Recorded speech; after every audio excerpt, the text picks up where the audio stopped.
You're listening to an Anazao Ministries podcast.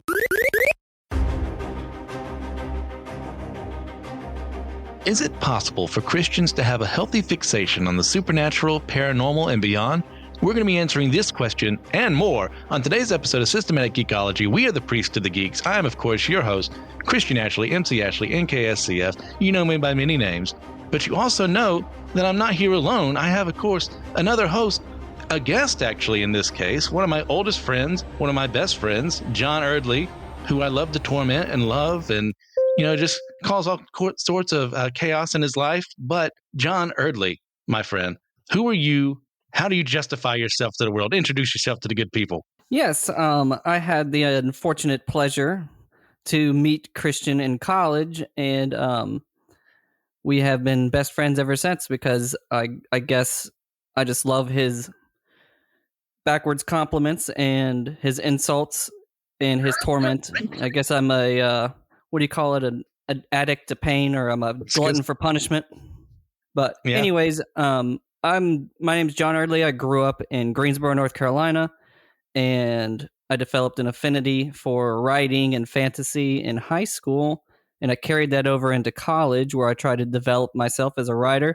Graduated with a Bachelor in Fine Arts in writing, and then went on to publish 4 books within the past couple of years, and that's what I'm trying to pursue right now, trying to live the dream and publish books and get famous, make money, that type of deal. Oh, yeah. Feel that at 100%. So, John, what have you been geeking out on recently? Well, we just finished up Ahsoka. It was a lot of fun. We're big Star Wars nerds in my family. I raised my kids correctly, which is we watched the series in order with the movies, and then of course the Disney Plus shows and the new content's all out of order. But we've watched Clone Wars, the cartoon series. We've watched Star Wars Rebels, and that was a great treat for the kids to finish up with Ahsoka. And now we're into Loki season 2, and very nice. It's shaping up to be very interesting. Yeah, I did enjoy the last episode, but that's not what I've been geeking out on recently. Actually, this just dropped today, the 3rd episode of Get Ready to Laugh, Josh. Excuse me, John. I'm so used to saying Joshua and not John. We've been best friends for so long. You messed up my name. Yeah, I don't even know you anymore. Yeah, I've been watching The Power of Hope, Pretty Cure, Full Blossom, which is a sequel series to Yes, Pretty Cure 5 and Yes, Pretty Cure 5 Go Go, and actually Splash Star as well, that I've just found out recently, so that's fun. And it's them as adults, which is the first time they've done this in a Pretty Cure franchise that I'm aware of. I'm still only like 10 or 11 series in, so it's a lot of fun, like to see them grow up, like to see that, there's still a little optimism there, but like you have to deal with that in adult life, so really enjoying that. So next up on our docket, we have our actual topic for discussion today, which is that we're going to be focusing on the paranormal, the supernatural, and beyond, and how the Christian should interpret these things, how we should care about these things. So let's explain, what do we mean by the supernatural and paranormal? John, you want to go first, or you want me to go first? Sure. Supernatural, anything that is above a natural law, I would say. Something that we can't explain with, say, like the law of motion or the law of gravity, or something that is a natural occurring thing. The supernatural would be something that is greater than nature, outside of nature, interfering with nature, that's not part of nature. Does that make sense? Yeah, that's fine. And basically, it's that idea of this is something that, as far as the science we have right now is concerned, we don't fully understand. We're not able to comprehend it. There's these weird phenomena out there. These could be anywhere. It can range from ghosts. It could be telekinesis. It could be demons or mediumship or witchcraft. That's where we're kind of putting in like this large blanket definition of the paranormal, supernatural, are all these things and more. So with that in mind, what is it about these things that makes us so interested in them? Well, it's different and strange, and those things often catch our attention and capture our wanderlust. Where we're just want to know what things are going on with UFOs. You see something strange in the sky, and you don't have a ready explanation for it. Like you can't identify it quickly, then it becomes an obsession in your mind. Yeah, very much so. It's one of those things. To me, I love a good mystery, and I love figuring out that mystery. And when I can't, it normally gets me angry because I want to know, I want to understand. And looking into stuff like this, oftentimes, as anyone who's watched some of my Friday night frights videos on YouTube can tell you, I get frustrated when I can't use like this is 100% what I think is happening. But at the same Yeah, time, the chase is there, and I love that chase to figure out, okay, was this actually a ghostly apparition? Was this a demonic possession? You know, was is it possible for this person to have reincarnated? It's like I have my answers. I think yay or nay along the way, but I have to investigate those things, and that's the fun. It's the chase. I agree with that. Right now, yeah, absolutely. But also, John and I, we've talked about this before with one another, but I've only shared a little bit for this question for everyone listening right now. But John, what paranormal events have you experienced in your life? I think a couple come to mind in our own experience. I remember going onto the battleship North Carolina in Wilmington, and I remember me and my wife we were walking along the set path they have for tourists. You pay your money, you go in to see the site, but we were walking along one of these hallways in the ship, and I remember feeling something touch my right side, and it felt like fingers. It felt like someone, if someone had just put their hand on your side as they were passing by you. And I turned to look, and there was no one there. And then ahead of me, my wife turned to look as if she'd been touched too. And she looked around kind of confused, and she said, "Was that you?" And I'm like, "No, I'm back here." And it just, I was just like, well, it looks like someone just passed us. You know, they weren't in the physical realm. Yeah. And that's the first and only time I've ever been touched by anything. But you could feel the fingers. It was kind of weird, but I don't have a natural explanation for that. But it occurred to me and my wife, surreptitiously. So the only explanation is that a ghost or some type of spirit passed by, as if they were walking past us, touching our side. And trying to think of another experience I've had. I had an experience while I was ghost hunting.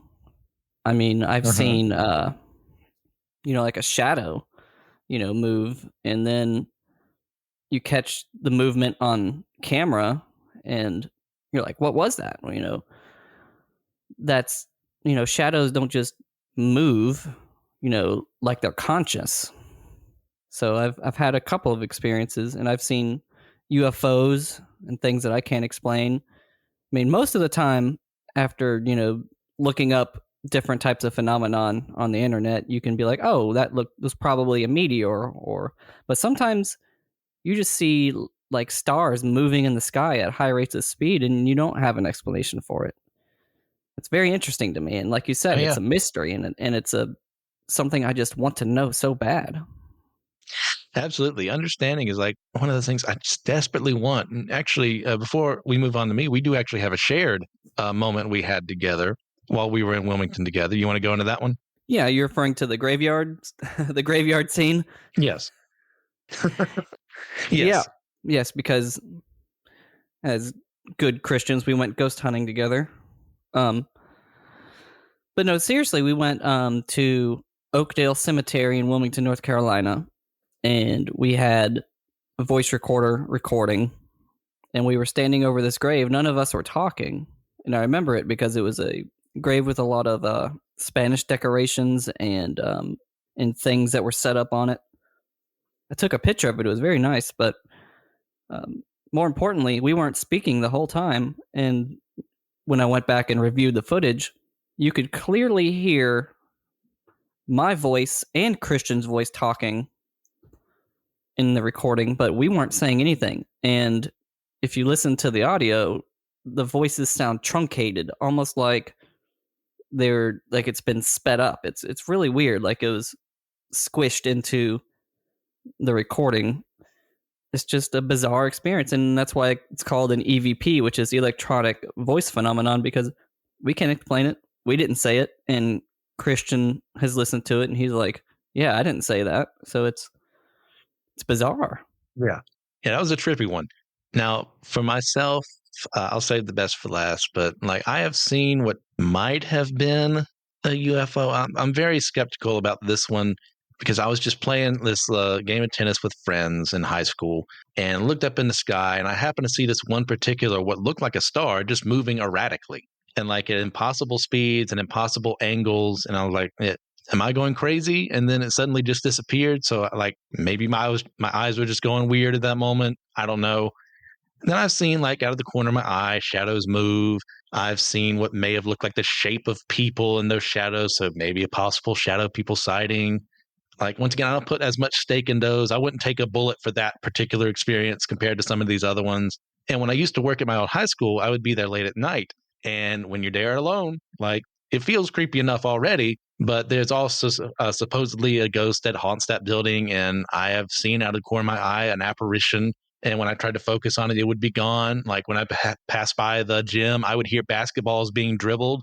Oh, that And I'm sucks. talking like close to midnight right here. And like look inside, like the lights are off. You turn the lights on, there are no basketballs anywhere on the floor. Like no kids just broke into the building and started dribbling basketballs for no reason in the dark. So that was a weird one. Now, probably, and I know I'm forgetting about stuff in my old age here, but the one that's hardest to forget is actually about a year or two after you left our apartment, and I was rooming with Dino and Cameron. I was about to leave and go with my friend James to live with him. And this one night, I had asked Cameron if I could borrow his Game of Thrones DVD for season one. That's important for what happens later. So I was watching that, fell asleep while watching it. And then I woke up hearing that still playing. I think it was like near the end of that episode that was about to appear. And I felt this presence in the room. And I didn't open my eyes. I was just so afraid of whatever this was because it felt like this thing hated me, just like hated my guts and wanted me dead. And it was like, for frame of reference, I was sleeping on the bed. It was right by the door that I always keep locked because I'm paranoid. But apparently that wasn't good enough. So this presence, whatever it was standing by the door. And then when it recognized that I knew it was there, it seemingly like flashed up or teleported right beside my bed. Once again, I have not seen any of this. And then this immense blast of cold just pours through the covers that I have all over my body because I'm hiding under them. And if you know me, like I'm the kind of person who in the middle of, while it's snowing is wearing t-shirt and, basketball shorts because I don't get cold that easily. Yeah. But I am shivering Freak. and dying. Yeah, go ahead, John. No, I said I just called you a freak for you always wore these shorts when it was freezing out, and I'm sitting here shivering like It's all the extra blubber keeps me warm. But it was failing me then. So like I'm still like what do? I can't get out of this. This thing wants me dead. It wants me gone. It hates me. And then finally I realized I can't do anything. So I just said, Jesus, I can't do this. I need your help. Please save me. And the moment I said that, it was gone. And I lifted the covers up. There was no one in the room. Like I had full control of my body. So it wasn't, sleep paralysis or anything like that. I was tossing and turning while this was happening. So yeah, the only thing I think of would be a demon or some malevolent entity that just hated me and didn't want me to go with my roommate who had just come to faith, and I was kind of mentoring him. But like, I can't say for sure what that was. So that's us. And by the way, listeners, if you have a paranormal experience of your own, feel free to share with us on Facebook or Discord or anywhere because we would love to hear it. I would actually love to compile them and maybe do a special episode on those. So, John, we mentioned like why we care about these things, but why should a Christian care about the supernatural? Well, for starters, we worship a supernatural God. So, in essence, the supernatural is our business. And we need to be well aware of spiritual matters and things that are going on around us, not being blind to possibilities of things that we don't understand, and approach them with more of a curious but cautious nature of trying to figure out what some of these things might be, in origin. Like you said, you had an experience an unhappy experience with a possible spirit entity or a demon or something, and that there are things that we can't see that cause things that we can't explain. And it's important that we be curious about these things and not shut off or close minded about the supernatural and paranormal, because it is a part of our lives. Yeah, I completely agree. I mean, when I look at scripture, I see things that I am told to avoid. I'm told to avoid, necromancy. I'm told to avoid, witchcraft. I'm told to avoid seeking after the dead or um, false prophets or something like that. And well, why would I need to stay away from those things if they were harmless? If, Or if they didn't exist. I mean, sure, you could always argue. Yeah, you could always argue, well, you're attempting to do it, and that way that's your pride talking, and therefore it's not real anyways, but you think it's real, therefore it's prideful. You could argue that, but like I think it's because there's something out there, and as we do see in scripture, like we see the witch of Endor, um, who I think is more of a, from how I interpret that story, I think she herself is a shysta, but God himself allowed Samuel's spirit to come there to talk to Saul, to pronounce judgment upon him. I know other people interpret that very differently, to think she actually summoned a spirit or she summoned a demon or what have you. What's your take on that real quick, John? Oh, what, when the Witch of Endor summoned Samuel to talk to Saul? Or, yeah. I think she did. There's no reason for us to believe that it's false. And that scene is important because, number one, it seems that Samuel's personal identity is carried through in the spirit that's talking. So we have no reason to believe it's some type of phantasm. Yeah. And then too, later on in the Gospels, we see Jesus like casting out demons out of people. And from the context, it doesn't seem like this is just mental illness. Like, not to say it's not impossible, some of them could have been, but like they're talking back to him in voices that don't belong to the owner of that body, of that soul. And Jesus is confronting them, telling them to get away. He has power and dominion over them. Like, they're working against us. And you see, like, even more positive things like angels, like, are still incredibly terrifying when they're seen because they're just so far above us power level wise. Like, we can't even register them on the scouter. And when that brief moment of Elisha and his servant, like, God allows him to see the spiritual battle that's about to be fought when they're about to be attacked by these group of people. And he sees we have all these angels on our side.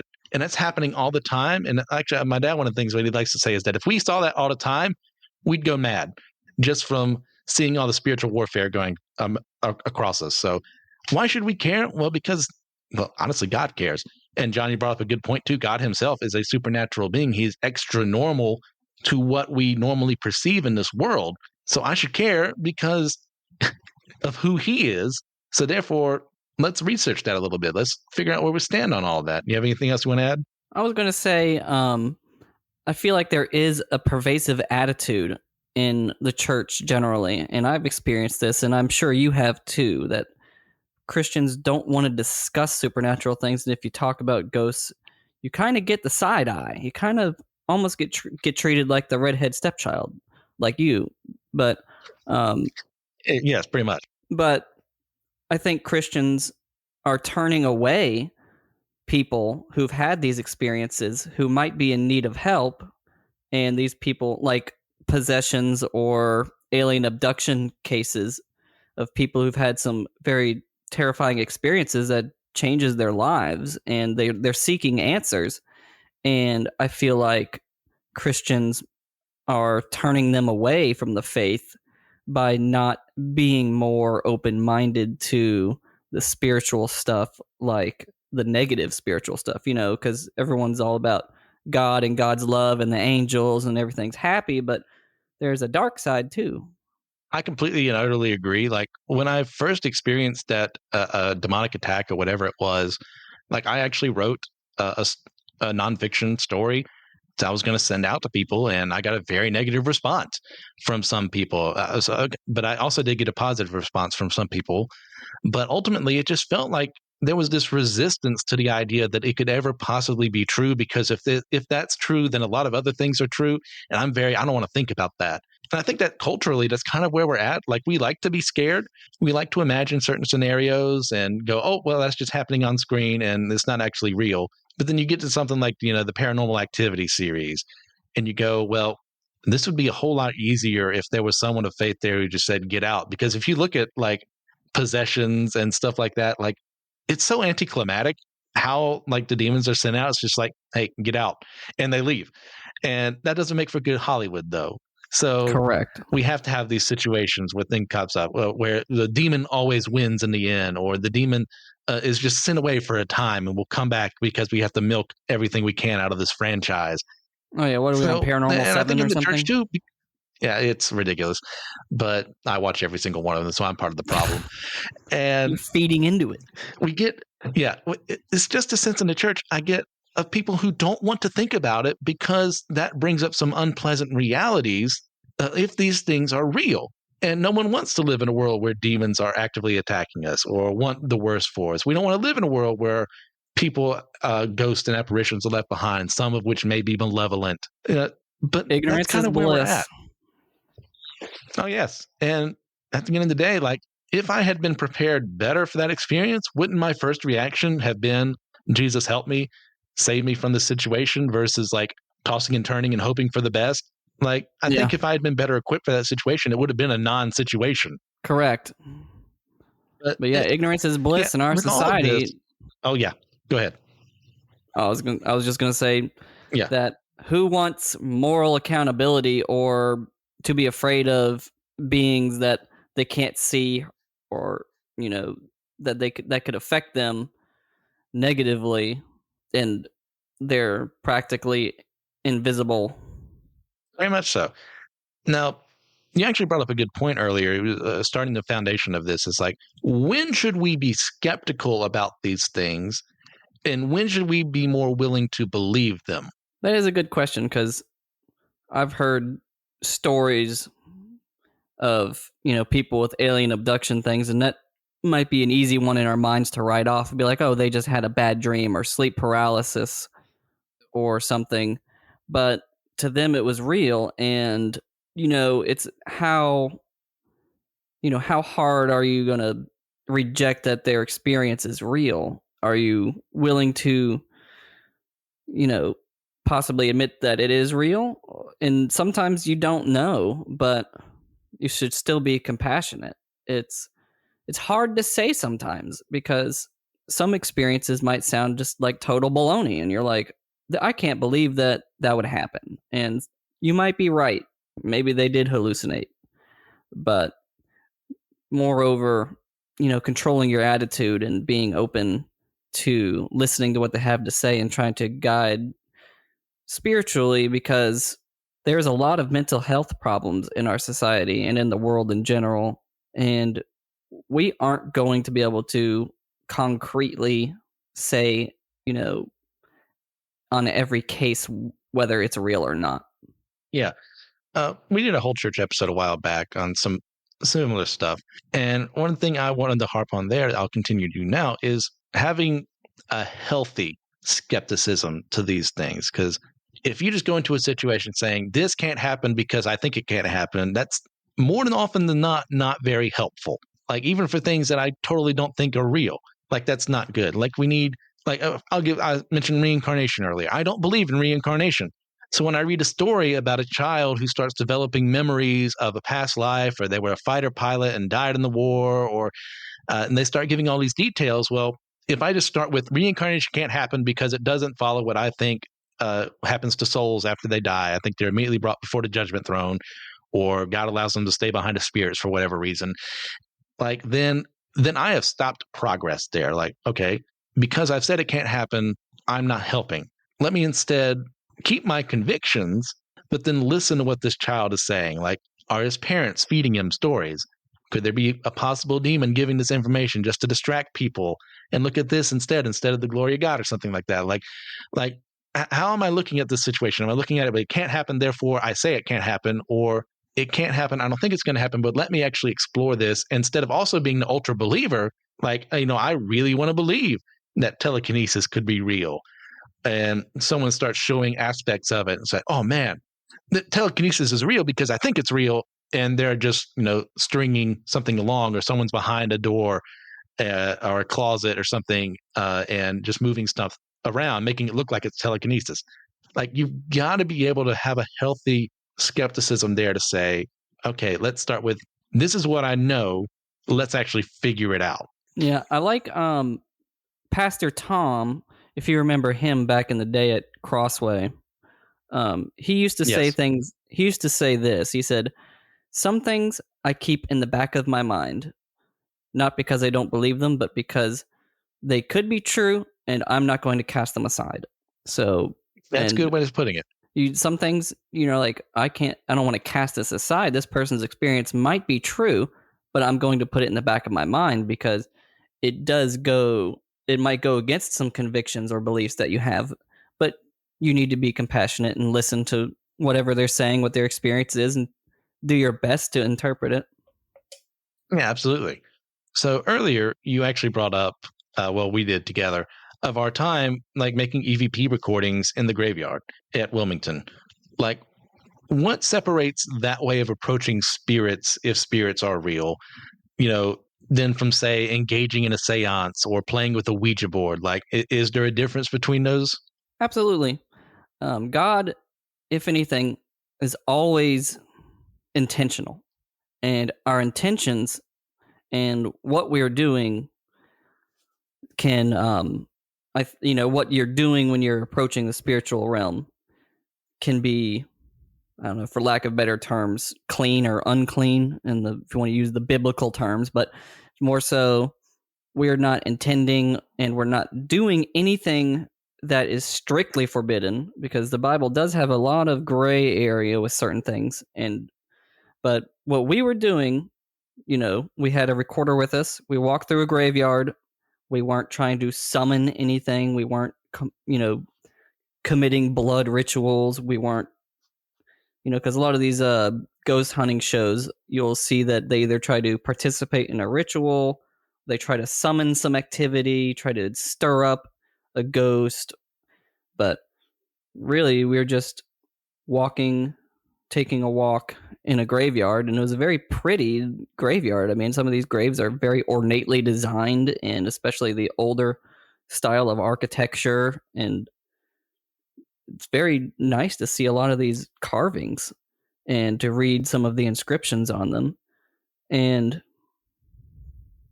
our approach was not that we were going to muddy ourselves spiritually, but that we're just kind of being open to, if something we catch later on the recording, we'll be like, wow, that wasn't there at the time. And then we kind of discuss, spiritual stuff, like, and it just reminds us that, spirits or ghosts, whatever you want to call them, they're there, and they talk, they have voices, and, there's just things that we have no better explanations for, but we're catching it on recording. I think, again, that Christians just need to be aware that these things exist, and I don't think you're committing any type of grievous sin by keeping a voice recorder on. We're not getting weird with it. Yeah, I'd second that as well. It's very different from, more mediumship where, I'm allowing, this other entity to take possession of me for a moment so I can get information, I can channel them and, work out whatever to talk to the spirits of the past, and use that, especially back in the day when spiritualism was really on the rise in the late 19th century, early 20th century. There was a lot of shysters out there who just wanted people's money and had no power of their own, and they just knew how to, make it appear as if ectoplasm was coming out, or they would have cold readers who knew enough information to be, okay, we can talk about this person, or they would have people stuck in the audience, like even now, like I think the show has been canceled forever ago, but the John Edwards show that he used to do, you could have people planning in the audience, listening in, and say, "Oh no, I hope he really gets my Aunt Betty today," and he would go, "Oh, does anyone have a Aunt Betty? She wants to speak to you." It's like that's what they would do. But this in particular, I don't think it is that same thing. It's not a seance. We're not saying, just give us a sign that you're here. It's like we were just talking, and we happen to be in an area where you would think if there are spirits, they'd be left behind in a graveyard. And when in certain parts of the recording, if I'm remembering correctly, like I would ask you a question and you would ask me a question, and there would be a response from a third voice that didn't come from either of us. And like I we weren't know. talking to them. How dare But, they butt yeah. into our conversation? Mind your business.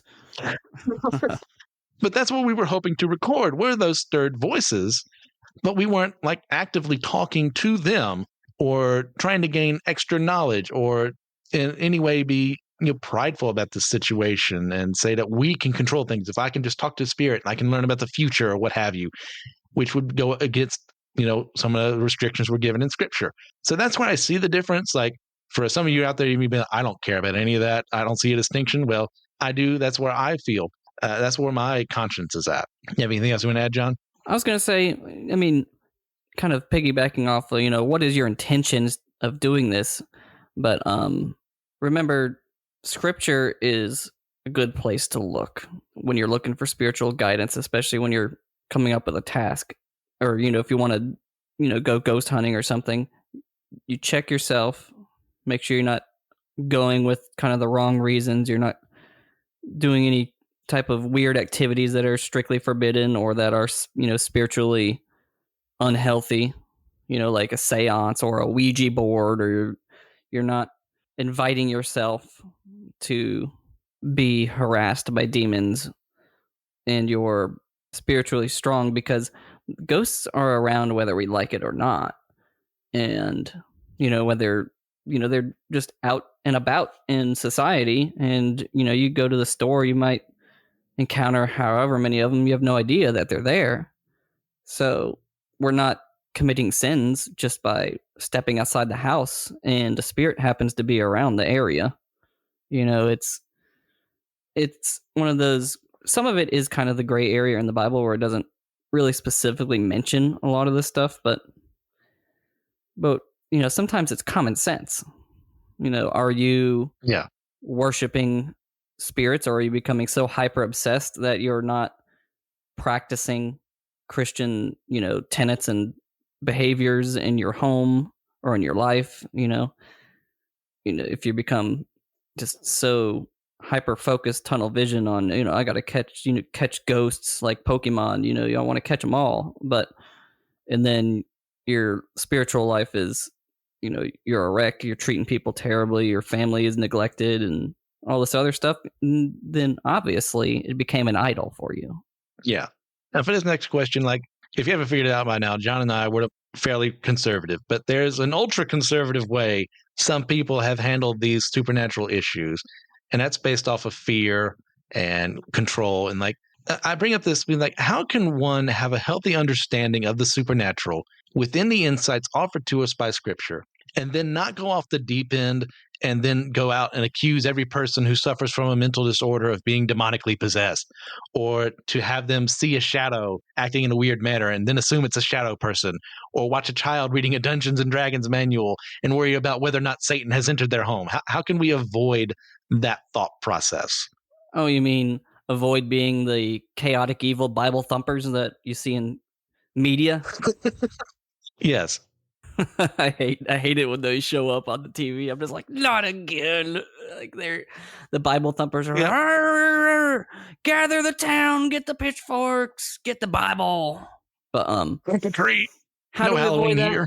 Again, sometimes it's common sense, because I mean, Dungeons and Dragons, there's some content issues if you're a Christian, but it's also, intentionality, realizing, they're like, even like the history of the Greeks and the Romans and things, they have a lot of gods in them, but we don't worship them. We just recognize them as not, characters in a story. And, like if you read Lord of the Rings, or if you read C.S. Lewis, we're not building a pantheon to the the creatures and characters in there. If they're playing Dungeons and Dragons, are they, if you find a shrine, or if they're paying homage to the gods and Dungeons and Dragons, then you got a problem. But if they're just playing a game, and laughing and rolling ones and failing at whatever they're trying to do, then it's just all in good fun. But be spiritually aware. Yeah. I actually just remembered this while we were talking. I had an old small group leader when I was in high school. Brilliant guy, knew his stuff, one of the most caring men in the world. But he wouldn't let his children watch Scooby Doo because, they dealt with ghosts and stuff like that. I was like, man, they're not real except for like Zombie Island and Witch's Ghost and stuff like that. It's like, nope, they can't be doing that. But at the same time, he would let his children watch Lord of the Rings because it was written by a Christian author and had Christian themes in it. I was like, how can you not? These two don't correlate. It broke my brain. And like, I highly respect this man, but this was like one point of contention we have. And that's the only point of contention I have against him. Like, I think our relationship is pretty dang good. But I remember his youngest son, when he graduated high school, I gave him a card and said, hey, now that you're an adult, you can finally watch Scooby Doo. And just messing with him.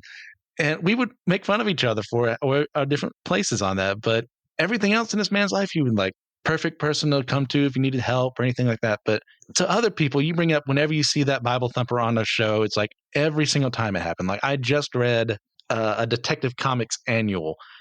And in the past, we have Scarecrow's ancestor, who is a Bible thumper, obviously like trying to get people to be afraid and come to church and build it. And it's like, that's so cliche, but it's cliche for a reason because Christians have acted in that haughty manner in the past. Not all, but a lot who let their voices be heard and said, our children are being taught satanic practices and we need to figure out who they are. They're having rituals in the woods. And yet sometimes that did happen, but it got overblown out of proportion to where they were seeing Satan everywhere versus seeing the people who needed God and how we could have come to them, come around them, as Christians and loved on them and said, hey, this isn't healthy for you. And I'm struggling with this too. Instead of acting like we were holier than thou and like we have never once sinned in our lives, of course there are going to be presentations of Christians acting in that manner in fictional media because, well, we kind of brought it on ourselves.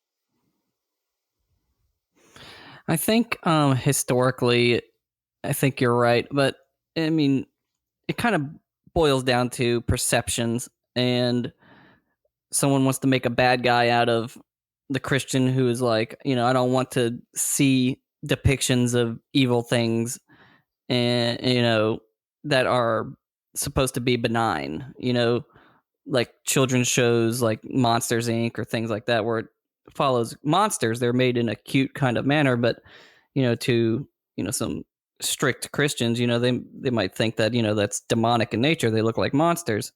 And to each their own, let them keep their lives clean, if to their own, to whatever standard they hold themselves to. But we are mature enough to understand, this is not worshiping demons. Like they're not in the movie or the show. They're not going, all right, kids, well, let's go, make our sacrifice to this demon goddess really quick, and then we'll get on with the rest of the movie. Yeah. What was I going to say?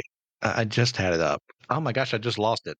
I hate when this happens. And we're going to keep this in so that everyone can feel my shame right now. Well, if you have like 100 tabs open like I do, you're just like, oh no, which tab was it in? And then you're just cycling through everything trying to find it. And Lord help if you click out of it.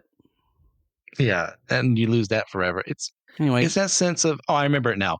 In Romans, Paul talks about the stronger Christian being there for the weaker Christian. And that's not necessarily saying if you're the weaker Christian in this context that you're less than. It's just like in this area, you feel more sensitively about horror films, or you feel about portrayals of demons in media and what have you. And you feel like, well, I need to be represented too. And you should. But also have room for the people who do enjoy these things. So how do you do that? How do you have that balance? Well, you have to respect that person and you have to love on them, knowing without the goal of like, I need to change their mind and they need to watch this movie with me. Like, I'm not going to invite, I use this example on Let Nothing Movie of like, if I had a vegan friend and I invited them to my Super Bowl party and all I had were meat lovers pizzas, I'm not being a very good Christian. I'm not being a very good friend. In the same way, like if I have a Christian friend who is very squeamish around blood and gore, I'm not going to invite them to an Evil Dead marathon. That's not very loving. That's not being respectful of their convictions as they're growing in the faith. Like, let's find ways to love on each other and have room for these other things without saying you're in the wrong and you're in the right. Being hard-lined on either side of that, It's Romans 14:14, which basically says just don't judge one another and respect each other's differences that aren't hard-lined in the Bible. It's like be respectful of the person who eats of all meats, be respectful of the person who doesn't, because to them, like you said, the vegan, if they eat a meat, that's like a sin to them. They have a conviction about it. Respect them, respect their decision, love them. And to the person who does eat of all meats, the vegan needs to be respectful back. So being hard-lined on either one is incorrect. Yeah, absolutely. So that actually kind of brings us into our next topic, which there are certain Christians who have convictions about other things. Like, how does a healthy appreciation for the supernatural and paranormal differentiate itself from things like astrology or crystals or tarot reading, or is there a difference at all? For the Christian specifically, there is a difference because when you start getting into elemental things and like astrology, where you're trying to interpret the stars, or tarot card readings, you're trying to predict the future. You're talking about crystals, where you're trying to harness power. Those are different types of weird kind of like pagan alt religious type of things where they can become idols, or because if you're trying to read people's futures with tarot cards, I mean, to each their own beliefs, but for a Christian, that's like false profiting. And also, when you get into like astrology, that's kind of goes into the same thing where you're trying to read the stars for what you should be focusing on today, instead of, being in prayer and being mindful of where God has you in life and who is in your life and what you should be focusing on there. I agree. This is actually a debate Joshua and I have had on the show before, and not he doesn't agree on all these things, but nothing necessarily in his mind being wrong with crystals. And for me, that's more of like the magic feather from Dumbo, and like it gives you a false sense of hope versus an actual like I am capable of doing these things. I need to go to God and look at Him and or rely on Him instead of anything earthly that could ever give me what I think is that same feeling I get from Him. But there are plenty of people out there who don't think that same way and have their own convictions with Him and seek after Him, but they use meditation in a different context versus like just reading and reflecting on the Word, but like actual meditation. And I see nothing inherently wrong with that. But then I'll also go and say this crystal, like it's just a quartz, and it just makes me feel happy to have it around. And that's when you can get, if you go too far in one direction, you become that ultra conservative, almost very legalistic. And in fact, some people do get very legalistic on these things. And in saying, well, you're just to have that's an idol is like it very well could be, but it's got to be that person figuring out where they stand. Like I obviously stand on the more conservative side of rely God only. And like there are things that can bring you pleasure in this life and things that can make you happy in this life, but they never take or replace Him. And that's my fear when that comes up. Does that make sense?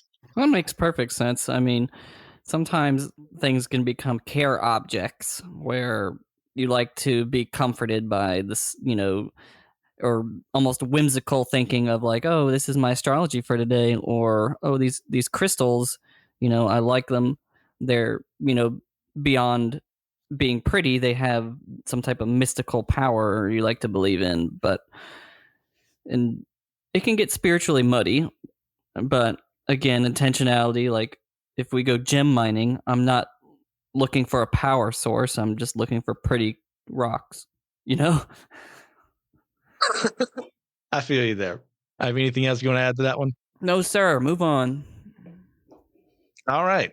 So one of the things actually John and I have kind of incorporated in our writing are this concept of tulpas, which comes from Tibetan Buddhist beliefs that were later, unfortunately, bastardized and simplified by theosophists. That could be its own episode. I despise theosophy in every core of my being. We don't have the time to talk about it. And it was simplified by them into what we now refer to as thought beings or thought creatures, or also the Sprolpa. And the basic premise being that one with enough creativity and will can manifest this tulpa into reality. Do you think it's possible for humans to do this? You mean like an imaginary friend? I mean, pretty much. It's like The example given by, I forget her name off the top of my head, one of the Theosophists, is she conjured this image of a friendly monk who, according to her, was a very jovial guy, but eventually went beyond his programming or whatever, and they had to like kill him somehow. Like, I'd have to reread that story, but like, yeah, essentially willing something into existence. Willing something into existence. I haven't done it, so I can't say for sure. And that's kind of where I stand on it. But again, these are people's experiences, and I'm going to be, mindful that it's possible. I need to listen to them, be compassionate, but I haven't experienced it myself. I'm not saying it's not true, but it is very hard to, think about some of these amazing things that happen to people, and you're like, well, I didn't know it was that easy. Or maybe, when you can't rationalize it, it's difficult to believe. But I'm open to, something having happened, somehow Palpatine returned, like somehow this creature was willed into existence. Sorry, John and I have had many conversations about our hatred of the sequel trilogy. That just makes me laugh. Except for Force Awakens. I like Force Awakens. It was an okay start. And for this specifically, I kind of go with you in that it's possible this could be a thing. I think God has made us to be very creative creatures. And like that's one of the reasons why we write. We like creating things. We like making these worlds and having these conflicts happen where our characters can grow and sometimes not grow, and then learn from their mistakes, and then tell a really good, hopefully a very entertaining story that someone can really enjoy. I think that's in its own way a form of creation. Now, willing it actually into existence, I mean, that would take a lot of discipline and a lot of focus. And I know I don't have either one of those. So, like, it's one of those things I put a little asterisk behind it, like maybe. And I think I kind of bring this up too because in our more modern internet age, we're going away from some of these ideas, but at the same time maintaining some of them. In that, I don't know how familiar you are with the Slender Man mythos. Yeah, is this idea of the Slender Man actually being real, or the rake actually being real? These other things that came from creepypastas, because of people believing in them enough, they actually manifested them into reality. So that's its own separate issue, but I find it fascinating about whether or not the human consciousness, could the human consciousness have created the chupacabra based on very small reports or something like that? Like, I find it fascinating. I don't know where I stand. I'll put a like that asterisk maybe, but I did want to bring it up as like, since we're going all over the spiritual and paranormal realm of things, that's one other thing we could bring up. You have anything else you want to add before we head up to the wrap up, John?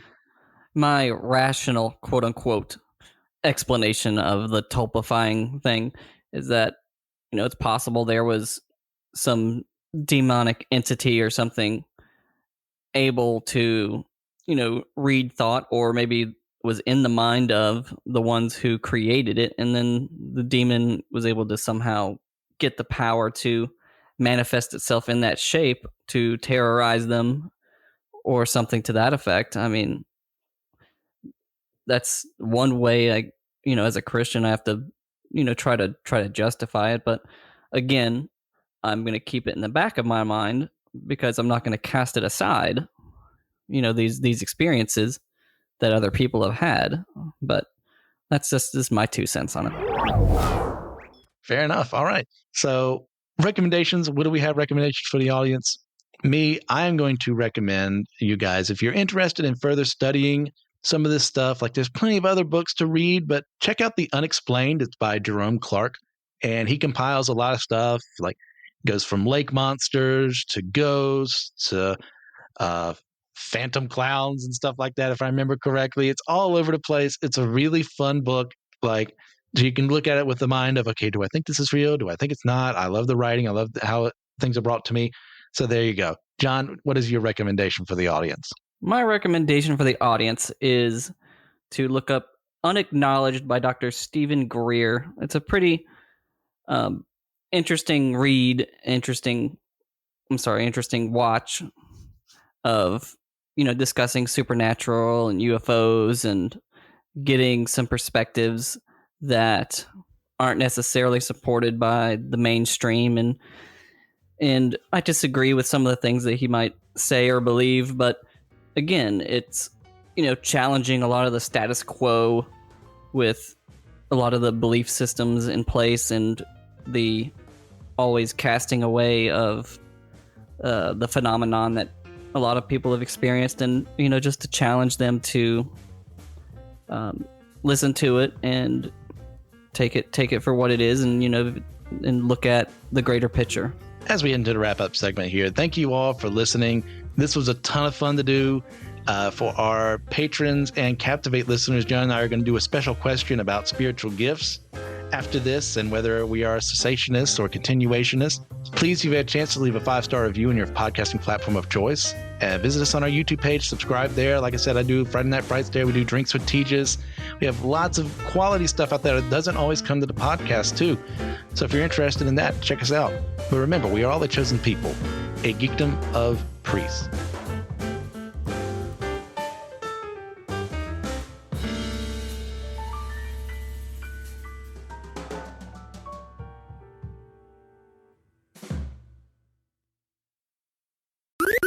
This was an Anazao Ministries podcast. If you enjoyed this show and would like to learn more about our network, be sure to check out the Anazao Ministries Podcast Network.